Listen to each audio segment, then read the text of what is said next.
Hello my dear students, आपका स्वागत है हमारे यूट्यूब चैनल पर। पिछले दिन हमने क्लास 12 हिंदी दिगंत भाग 2 का पहला शीर्षक बातचीत, जिसके लेखक थे बालकृष्ण भट्ट, उनका हमने जीवन परिचय दिया था। उन्होंने किन किन पुस्तिका, पत्रिका, नाटक, उपन्यास इन सब की रचना की थी और बिहार बोर्ड में पूछी जाने वाली जो भी इम्पोर्टेंट ऑब्जेक्टिव क्वेश्चन था, जो लेखक परिचय से पूछे जाते हैं, इनके बारे में हमने बताया था। अगर आप वो वीडियो नहीं देखे हैं तो पहले चैनल पर जाइए और वीडियो देखिए, ठीक है। आज हम लोग पढ़ेंगे बातचीत के माध्यम से कि लेखक साहब यानी बालकृष्ण भट्ट बातचीत के माध्यम से हमें क्या बताना चाहते हैं। सुनिएगा।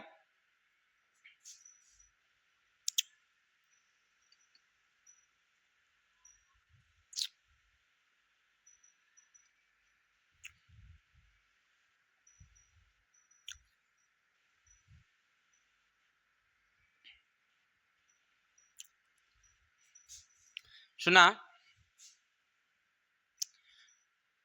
कुछ सपने पूरे करने हैं, कुछ सपने पूरे करने हैं,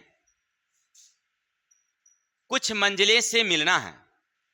कुछ सपने पूरे करने हैं, कुछ मंजिलों से मिलना है। अभी सफर शुरू किया है, मुझे बहुत दूर तक चलना है, मुझे बहुत दूर तक चलना है। यानी ये हमारी दिगंत भाग 2 का पहला शीर्षक है। बहुत सारी पाठें हमें पढ़नी है, इसलिए हमें बहुत दूर तक चलना है। और हमारी जो मंजिलें हैं, गोल मतलब उद्देश्य, मंजिल है इस बार हिंदी में कम से कम 95 प्लस लाना है। तो उस मंजिलों को पार करने के लिए हमें थोड़ी सी परिश्रम करनी होगी। तो थोड़ा सा ध्यान देंगे मेरे भाई। बातचीत का क्या महत्व है? लेखक साहब क्या कहते हैं बालकृष्ण भट्ट कि बातचीत का क्या महत्व है। अरे बातचीत का महत्व तो तब समझ में आएगा तुम्हें, कब मालूम है ना तुम्हें? मान लो तुम किसी से चैटिंग कर रहे हो आज 2 घंटे से चैटिंग कर रहे हो और थोड़ा सा मौका मिल जाए बात करने का, क्या और 1-2 कॉल बात हो जाए तो कितनी मजा आती है और कितनी जिज्ञासा होती है। ये तो तुम भी समझ रहे हो मेरे भाई, ऐसा नहीं है कि नहीं समझ रहे हो। और सब समझ रहा है, जितने वीडियो देख रहे हैं सब समझ रहे हैं कि भाई बातचीत का मजा ही कुछ और होता है। कब? जब सामने वाले से कुछ कनेक्शन हो तब। चलिए ज्यादा वहां नहीं चलना है, हमको पढ़ना क्या है कि बातचीत के माध्यम से क्या बताना चाहते हैं कि महसूस किया होगा कब, जब मान लो तुम काफी देर से चैटिंग कर रहे हो और ऐसी स्थिति में जब 2 कॉल बात हो जाए तो फिर क्या अनुभव है, उसका तो अनुभव ही निराला होता है। चलिए हमें वहां नहीं पढ़ना है। देखिए लेखक साहब ने क्या कहा। ईश्वर हमारे शरीर में अनेक इंद्रियां दी हैं और अनेक वरदान दिए हैं।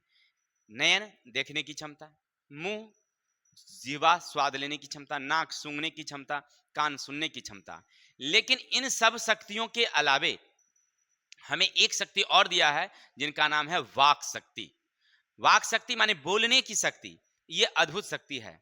और सोचिए, लेखक साहब कहते हैं सोचो कि अगर हमें वाक शक्ति नहीं होता तो क्या होता।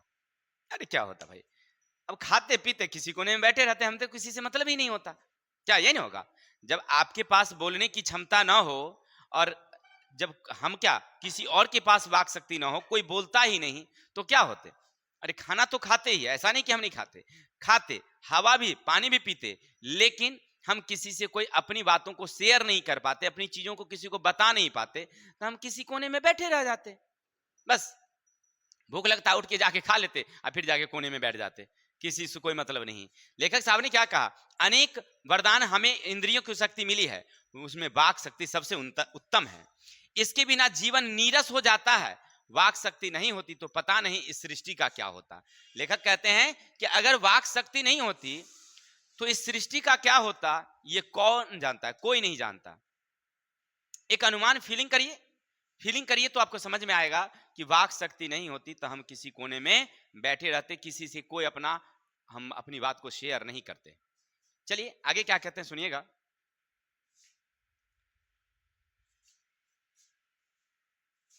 लेखक कहते हैं कि यदि हम सब में वाक शक्ति नहीं होती तो घर के किसी कोने में लूंज पूंज की तरह परे रहते। हमें किसी इंद्रियों द्वारा जो अनुभव प्राप्त होता है वह किसी के बीच बांट नहीं सकते, ना किसी को कहते ना किसी का सुनते। क्या समझे? अगर हमारे पास वाक शक्ति नहीं होती, जो हमारी इंद्रियां हैं, यानी कान जो सुनती है, नाक जो सूंघती है, अब हमें अच्छी सुगंध आई तो भी हम किसी को बता नहीं सकते, अरे भाई यहां पर कोई अच्छा सुगंध आ रहा है, नहीं। और कोई बदबूदार सुगंध आया, अरे कौन छोड़ दिया रे, वह अच्छी राम राम। तो ऐसा भी हम किसी को बता नहीं सकते ना। माने सूंघने की जो क्षमता, हम जो देखते हैं फीलिंग करते हैं, हम जो फीलिंग करते हैं यानी हम जो महसूस करते हैं, आंख आंख सुंदर सुंदर चीज देखता है ना, वाह क्या जा रहा है देखो, अरे भाई क्या क्या चेहरा है, भाई ये हम किसी को बता नहीं सकते, केवल हम महसूस करते, हम केवल महसूस करते हैं। ऐसा किसने कहा भाई? लेखक साहब कह रहे हैं कि हमारी जो इंद्रियां हैं ना, जो देखती जो सुनती ना, या कुछ सूंघती, ये हम किसी के साथ शेयर नहीं करते, वाक शक्ति नहीं होती तो हम किसी कोने में बैठे लूंज पूंज की तरह, माने कोई बात नहीं, ऐसे परे रह जाते। फिर क्या कहते हैं सुनिएगा, इस वाक शक्ति में स्पीच और बातचीत दोनों है। वाक शक्ति में दो चीज है, एक बातचीत भी होता है जो सामान्य लोगों के बीच में, हम दो के बीच में होता है, लेकिन एक स्पीच भी होता है, भाषण। लेकिन बातचीत का ढंग ही निराला है, बातचीत का नाज नखरा नहीं होता, जबकि भाषण में नाज नखरे होते हैं। जैसे देखिए, जब आप भाषण सुने होंगे, कोई नेताजी आते हैं तो क्या कहते हैं, भाई और बहनों, हमें बिहार की धरती बहुत अच्छी लगती है। अब बताइए, अब यहां पर बिहार की धरती, जबकि वो बिहार नहीं आए होंगे कभी मेरे ख्याल से, लेकिन बिहार की धरती उन्हें बहुत अच्छी लगती है, ये हुआ नाज नखरा नहीं। पहले कहते हैं hello, hello my dear students, presents, teachers, all of you, I am very welcome to you, यानी कि मैं आप लोगों का स्वागत करता हूं, आप लोग समय निकाल करके हमारे यहाँ आए और हमें सुनने के लिए आपने जो समय दिया इसके लिए बहुत बहुत। ये क्या है? ये नाज नखरा है। हाँ एक बात ध्यान रखना, नेताजी की बात और मत सुनना, दो जगह हवाई फायरिंग बहुत ज्यादा होती है, मालूम है ना, दो जगह हवाई फायरिंग सबसे ज्यादा होती है। एक होता है नेताजी के भाषण में नेताजी हवाई फायरिंग करते हैं, और एक प्यार मोहब्बत में, कभी झूठा मतलब सच कुछ होता ही नहीं, सब हवाई हवाई रहता है। हाँ ये कर देंगे वो कर देंगे, चांद तोड़ देंगे तारे तोड़ देंगे, होता कुछ हो नहीं है। चलो तो इन दोनों बातों पर कभी विश्वास वास नहीं करना, एक प्यार मोहब्बत की बात और दूसरा नेताजी की बात, हमें वहां नहीं चलना है, पाठ पर चलना है। तो क्या बता रहे थे कि जब हम दो आदमी बातचीत करते हैं, उसमें उसमें नाज नखरे नहीं होते हैं, एकदम कोई भी बात होती है एकदम मुद्दा पर आते हैं। और जो भाषण होता है स्पीच, उसमें बहुत सारे नाज नखरे होते हैं। कभी कभी नेताजी या जो भी होते हैं भाषण देने वाले लोग, वो क्या करते हैं, कुछ ऐसे चुटकुले रसीले बात लेकर आते हैं और वो बोलेंगे ताकि लोग सुने, और उन आवाजों से उन्हें अच्छा लगे, तो उनको तालियों की गड़गड़ाहट होती है, सब लोग एकदम भीड़ जुटा रहेगा। और हाँ हमें खबर लगा है कि आजकल डीलर सब ना 5 लीटर तेल के जगह 2 लीटर दे देता है, ये खबर लगा है। अब जनता को बड़ा मन खुश हो गया, खूब ताली बजाएगा। लेकिन बातचीत में इस तरह की बातें कोई नहीं होती है भाई, ताली तो बजता ही नहीं है, ठीक है। वही कह रहे हैं यहाँ पर आंसर कि जबकि बातचीत में यह सब नहीं होता है, नाज रखने, सिंपल बात, एकदम सीधा जो मुद्दा होता है ना, मुद्दा पर आ जाते हैं कि आपसे हमें क्या बात करना, हमने किस मुद्दे पर आए थे आपसे मिलने के लिए, इस पर बातचीत होता है। लेखक साहब ऐसा कह रहे हैं। आगे चलेंगे, भाषण में जब भी वक्ता कोई चुटकीली रसीली बातें बोले तो तालियों की गड़गड़ाहट होती है, और ऐसे लोग ऐसे शब्द ढूंढ कर लाते हैं। देखिए देखिए नेताजी होता है ना, वो ढूंढ कर लाते हैं कि कौन सी बातें हमें बोलनी है, ताकि हमारे जो जनता है हमसे खुश हो जाए, हमारी बातों को सुने, हमारी बात को माने। ये सुनने के लिए अपनी अपनी बात को ढूंढ कर लाते हैं, और उस बात को तब जाकर के वहां पर बोलते हैं, है ना। बातचीत में ना कोई इस प्रकार की बात होती है, ना बातचीत में उतनी हंसी है, जबकि स्पीच का मूल उद्देश्य है सुनने वालों को मन खुश करना, उत्साह भरना है। स्पीच का मेन कारण क्या है भाई? जो हमारे बात सुन रहे हैं उसको मन खुश कीजिए, उसमें उत्साह लाइए, और बातचीत में इस तरह की कोई बातें नहीं है। यानी लेखक साहब ने क्या कहा कि बातचीत माध्यम है, सुनना, बातचीत माध्यम है किसके लिए? तो सुनने के लिए, बातचीत करने के लिए, और एक स्पीच भी है, वो भी बातचीत का ही तरीका है। लेकिन स्पीच जो होता है उसमें नाज नखरे बहुत ज्यादा होते हैं, तर्क भड़क ज्यादा होती है, चुटकीली रसीली बातें ज्यादा होती है, तालियों की गड़गड़ाहट ज्यादा होती है। लेकिन जो बातचीत है ना मेरे भाई, उसमें कोई इस तरह की नाज रखनी नहीं है। सिंपल हम लोग मुद्दा पर आ जाते हैं, अपनी बातों को करते हैं और खत्म कर देते हैं। इसमें कोई तालियां, कोई गड़गड़ाहट, कोई खुशी उत्साह की बात नहीं होती है। आगे चलते हैं। लेखक कहते हैं, लेखक कौन? वही बालकृष्ण भट्ट की बात कर रहे हैं। बालकृष्ण भट्ट अपने पाठ्य पुस्तक बातचीत में लिखे हैं। क्या लिखे हैं सुनिएगा। आदमी को अपनी जिंदगी मजेदार बनाने के लिए खाने पीने पहनने चलने की आवश्यकता होती है, उसी प्रकार बातचीत की भी जरूरी है। देखिए, जैसे हम लोगों को भोजन करना बहुत जरूरी है, बॉडी को चलने के लिए हवा जरूरी है, पानी जरूरी है, उसी तरह से बातचीत भी जरूरी है। अगर हम बातचीत नहीं करेंगे तो हमारे मन में जो मवाद रहता है वह धुआं की तरह उड़ जाता है। अगर नहीं करेंगे तो नहीं उड़ेगा, मन हल्का हो जाता है, शांत हो जाता है। बातचीत करने का अलग मजा है। कुछ लोग बहुत बातूनी होते हैं, बक्कर होते हैं, समझ रहे ना। यानी कि देखिए, बातचीत करने से ना क्या होती है कि जब आप बातचीत करेंगे, मान लीजिए सुबह से आप किसी चीज से बहुत घबराहट में हैं, बड़ी आप मतलब अपने आप को ऐसा लग रहा है कि हमारे साथ कुछ घट रहा है, घटित हो रहा है। लेकिन जब आप किसी को वो बात बता देंगे ना, तो आपका मन ना कुछ समय के लिए हल्का हो जाता है। कभी कभी ऐसा भी होता है कि मान लीजिए आपके पास कोई ना हो, आप किसी को अपनी बात शेयर नहीं कर सकते हैं, तो भगवान है ना, उनको शेयर कर दीजिए ना, तो भी आपको कुछ समय के लिए मन हल्का हो जाएगा। आपने क्या समझा? बातचीत एक माध्यम है जिसके कारण मन क्या हो जाता है? शांत होता है। लेखक ने क्या कहे हैं कि बातचीत करने से जो मन में जो मवाद है, गंदगी है, वो धुआं बनकर क्या हो जाता है? उड़ जाता है। क्लियर? और कभी कभी तो भाई कुछ ऐसे लोग, बक्कर लोग होते हैं कि जब फोन कर लगा लेंगे ना, तो फोन रखबे नहीं करेंगे। क्या खाए, क्या कर रहे हैं?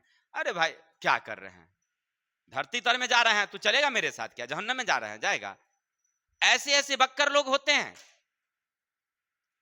अब तुम लोगों में से कौन है भाई, बता देना। हम भी वैसे ही हैं, ऐसा नहीं कि हम नहीं कह रहे हैं, हम भी वैसे ही हैं।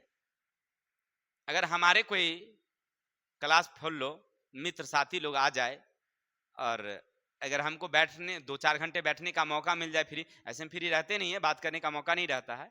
आप लोगों के लिए बहुत सारा वीडियो लिखना पड़ता है, बहुत सारा काम होता है, तो समय ज़्यादा नहीं मिल पाता है। फिर क्लास भी है, क्लास करना होता है। लेकिन अगर फिर भी अगर 2-4 घंटे का समय मिल जाए ना, तो हम उसको इतना पकाएंगे ना बात करते करते, कि बेचारा वो आलूआ की तरह पक जाएगा। ठीक है ना। ऐसे हम भी हैं। तो बक्कर बहुत सारे लोग होते हैं, बहुत बकर बकर करेंगे, बिना मतलब का बोलेंगे। ठीक है ना। तो लेखक साहब वही कहते हैं कि बात करने से ना मन हल्का होता है, मन हल्का होता है। ये बात तो सही भाई। हमने कभी कभी हम भी ऐसा महसूस किया है कि जब हमारे मन में किसी चीज की घबराहट होती है ना, जब हम किसी 1-2 आदमी की बात उसको शेयर कर देते हैं, जो हमारे सेक्रेट लोग होते हैं, जब उनको कह देते हैं ना, तब कुछ समय के लिए मन हमारा हल्का हो जाता है। अर्थात बातचीत भी एक क्या है? भोजन की तरह, खाने पीने की तरह है, जिसको सुनने से मन क्या हो जाता है? हल्का हो जाता है। आगे चलते हैं, सुनिएगा क्या कहते हैं। रॉबिन्सन क्रूसो 16 वर्ष तक मनुष्य का मुख नहीं देखा और कुत्ते बिल्लियों के बीच रहा।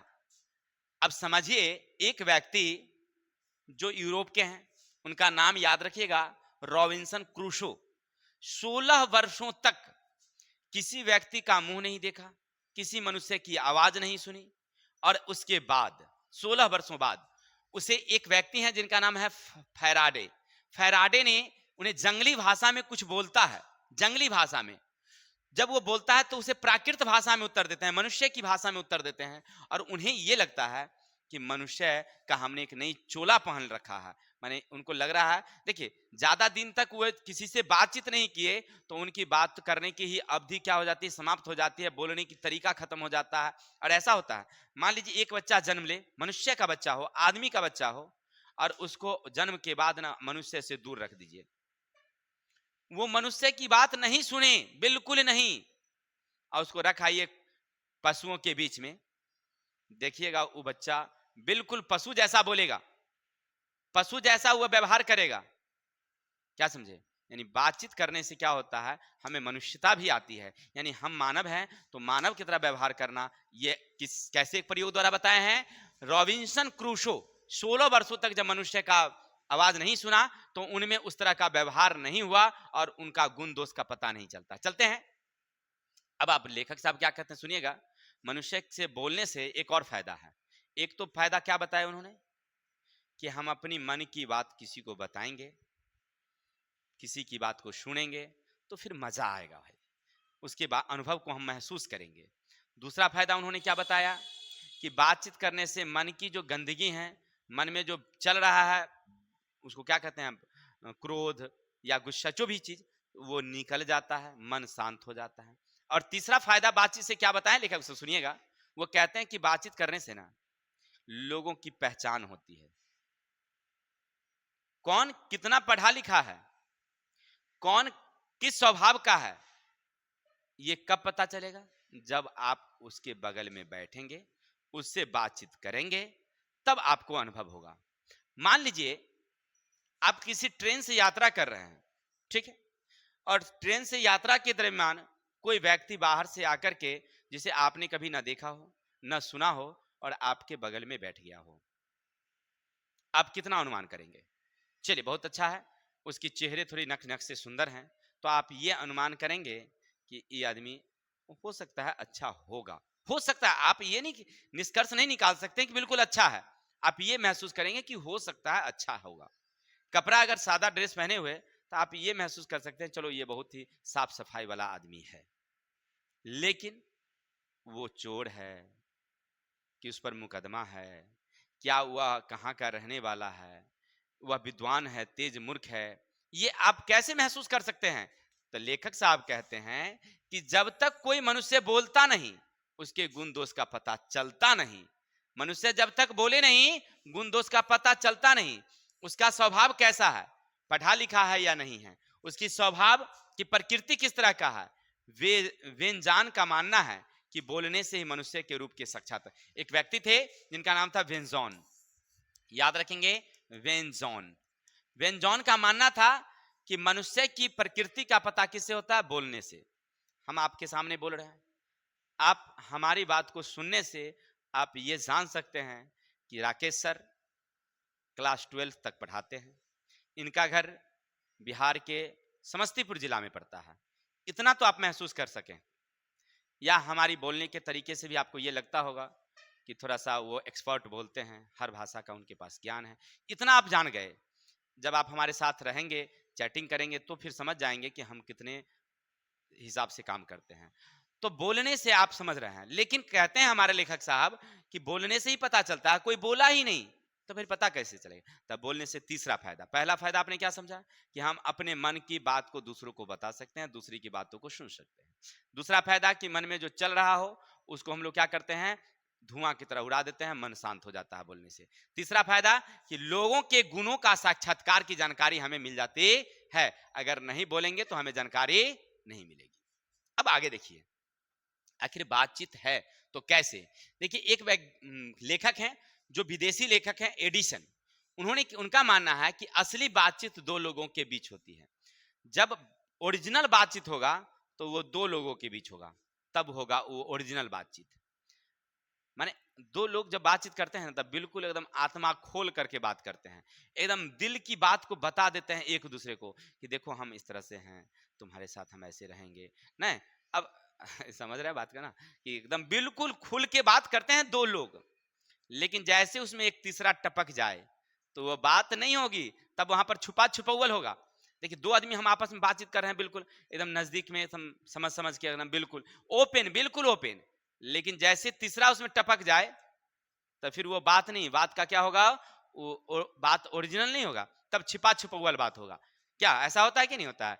अब आप लोग समझ ही रहे हैं, उम्र है, अगर दो प्यार मोहब्बत वाले लोग अगर आपस बात करते हैं तो सब कुछ बतियाएंगे। और तीसरा जब उसमें कोई आ जाएगा, इन्वॉल्व हो जाएगा, तो कटौती कर देंगे बात को। बगल में कोई आ गया, हाँ हाँ ठीक है, बाद में करम फोन रखू, अरे देखिए, हाँ रखिए, देखते हैं समय मिलेगा तो, अभी हम थोड़ा अलग हैं, अब देख लीजिए। बात को क्या हो गया, कटौती हो गया, नहीं कटौती हो गया। यानी लेखक साहब क्या कह रहे हैं हमारे कि एडिसन जी क्या कह रहे हैं कि असली बातचीत दो के बीच होता है और दिल की बात करते हैं, वहां पर दिल की बात होती है। तीन लोग आ जाए तो बात नहीं होती, वो त्रिभुज शीर्ष के समान हो जाता है।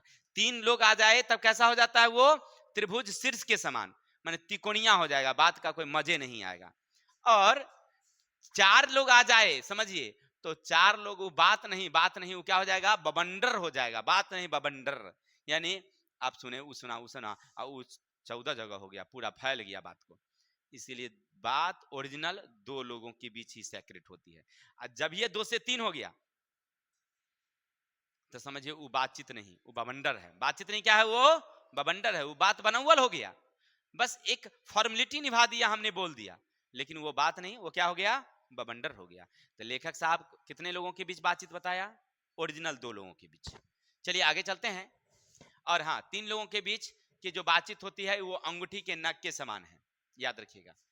बातचीत करने से दूसरे के गुण दोष का आना शुरू हो जाता है। जैसे गर्म दूध और ठंडा दूध पानी के बर्तन के पास पास रहे और उसका असर पड़ता है, तो फिर कोई मनुष्य पास पास बैठकर बात करे तो उसका अलग ही असर होता है।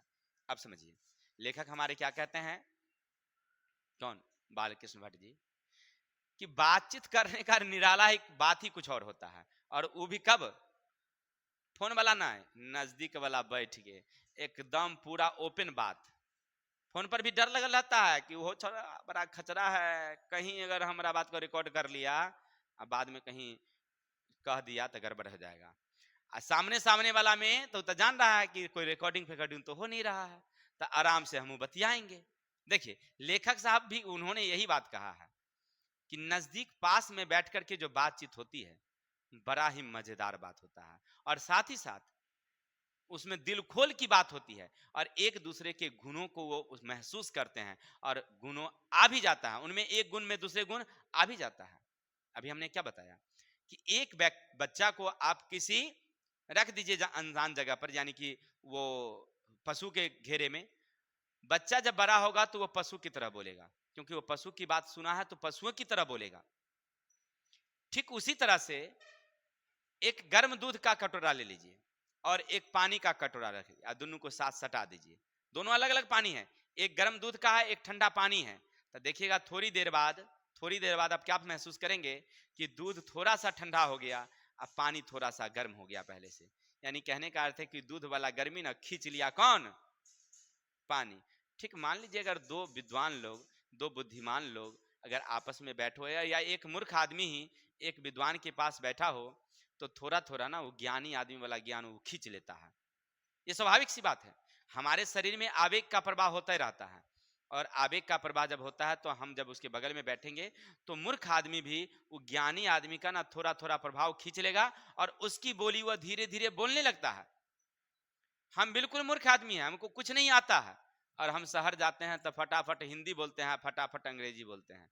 हमारे गांव की लड़कियां सब जो पढ़ती थी, छोटी छोटी वाली सब, उसको शुद्ध से तो हिंदी नहीं बोलने आता था, बस ठेठ बोलती थी हमारी बिहार की भाषा।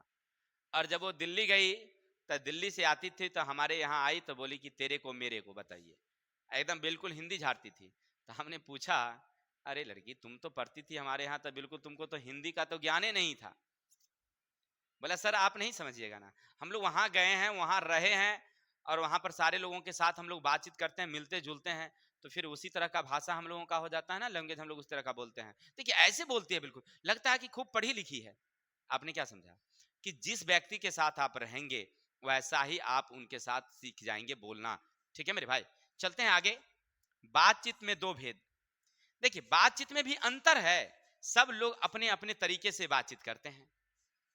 लेखक साहब ने क्या कहा, बातचीत में अंतर है, दो बूढ़े के बातचीत में अंतर है, दो औरतें के बातचीत में अंतर है, दो साथी बातचीत में अंतर है। सबके अलग अलग बात करने के ढंग निराले हैं। अगर दो बूढ़ा अगर मिल जाए, बाबा जी, दो बाबा मिल जाए बात करने के लिए, तो अपने बाबा दादा आजम के जो जमाने की कहानी है ना वो शुरू कर देंगे। हम लोगों के जमाने में तो इस तरह का हुआ करता था। तो आपको बता रहे थे, थोड़ा सा बाहर निकलना पड़ा था कि जो दो बूढ़े जब आपस में बातचीत करते हैं तो वो दादा आजम के जमाने की कहानी शुरू कर देंगे। अरे हमरे जमाने में तो कोई बातें नहीं था, एकदम सब कुछ साफ साफ था, हम लोग एक दूसरे से मिलते जुलते थे, ऐसे शादी विवाह के मौके पर हम लोग साथ साथ मिलकर के काम करते थे। अब का लड़का कौन बुझता है, कुछ नहीं बुझता है, समझ में नहीं करेगा। आज का लड़का बुझता हम ही हीरो हैं। नई का छोड़ा सबका जो है ना उस शिकायत 100 करेंगे बाबा लोग। अब बाबा के जमाने वाला का अगर पूछा जाए तो वो भी खचरे जरूर करते होंगे।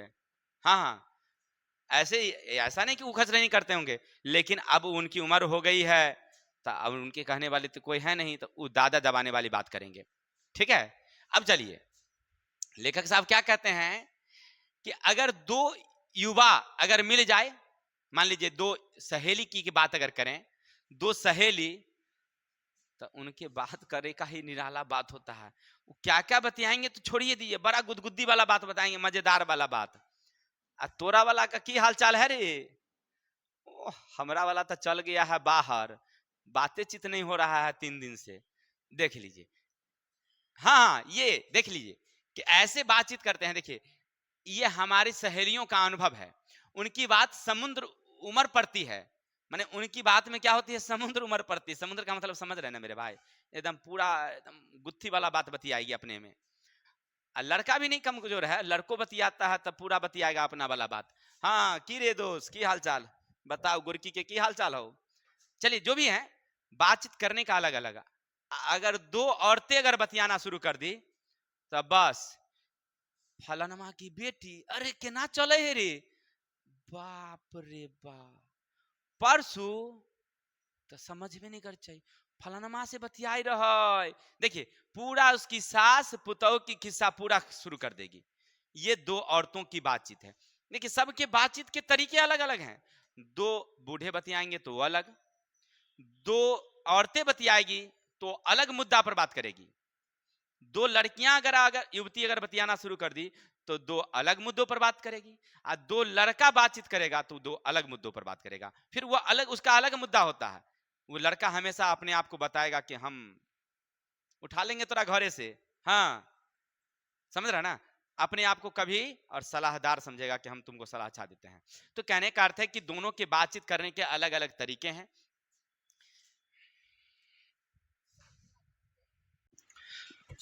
तो क्या पढ़ रहे थे आप लोग कि हर लोगों के बातचीत करने के अपने अपने तरीके होते हैं और अपने अपने मुद्दों पर बात करते हैं। जो बूढ़ा बात करेंगे वो युवा नहीं करेंगे। चलिए जो भी है, बात तो करते ही हैं।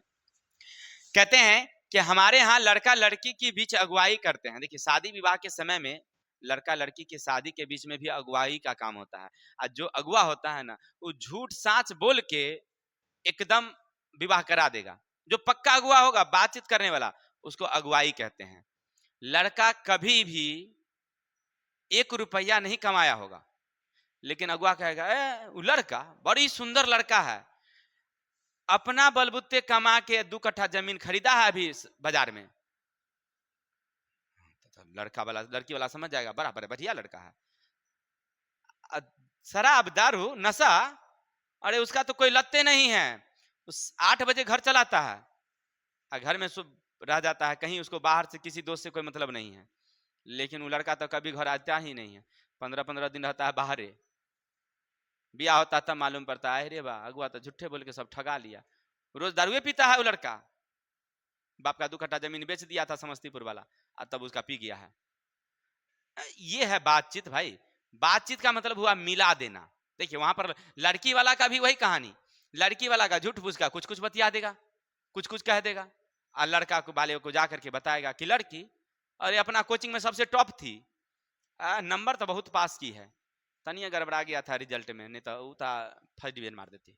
चलिए देखिए लेखक कहते हैं कि इंग्लैंड के लोगों की बातचीत करने का ढंग ही अलग होता है।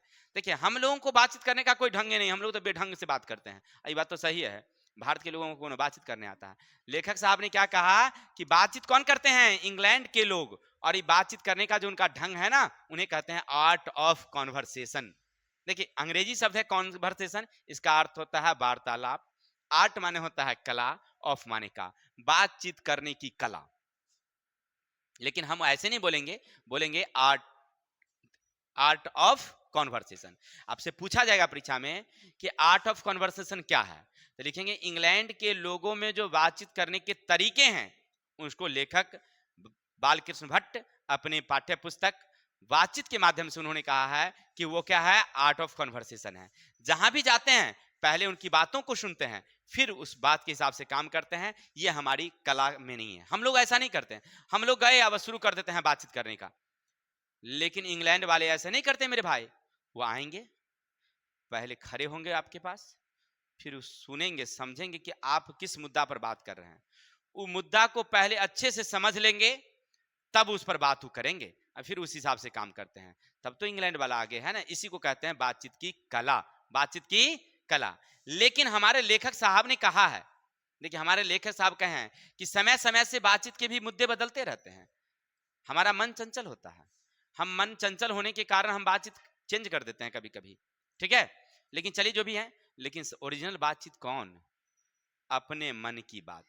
ओरिजिनल बातचीत है अपने मन की बात। लेखक साहब क्या कहते हैं सुनिएगा। लेखक कहते हैं कि इन सब में स्वयं से बातचीत करना ही सबसे उत्तम बातचीत है। क्या स्वयं को समझने का मौका मिलता है, और ज्यादातर सम अपने बातचीत करना चाहिए। यानी हम लोगों को अपने में बातचीत करना चाहिए। अगर आप अपने आप में बातचीत करिएगा ना, तो खुद ब खुद समझने का मौका मिलेगा कि हम क्या हैं। इसीलिए लेखक साहब ने सबसे उत्तम बातचीत किसको कहा है? अपने आप में, स्वयं में बातचीत कीजिए, ठीक है। और ज्यादा से ज्यादा, अगर ज्यादा से ज्यादा बातचीत करना है तो दो लोगों में। और तीसरा कहीं आ गया तो समझिए लोटिया डुबौले, है ना। चलिए जो भी है, आशा करते हैं कि हमारी वीडियो आपको अच्छी लगी होगी। चैप्टर यहीं समाप्त होती है। हम लोग कल मिलते हैं इनके प्रश्नोत्तरी के साथ। तब तक के लिए जय हिंद, जय भारत।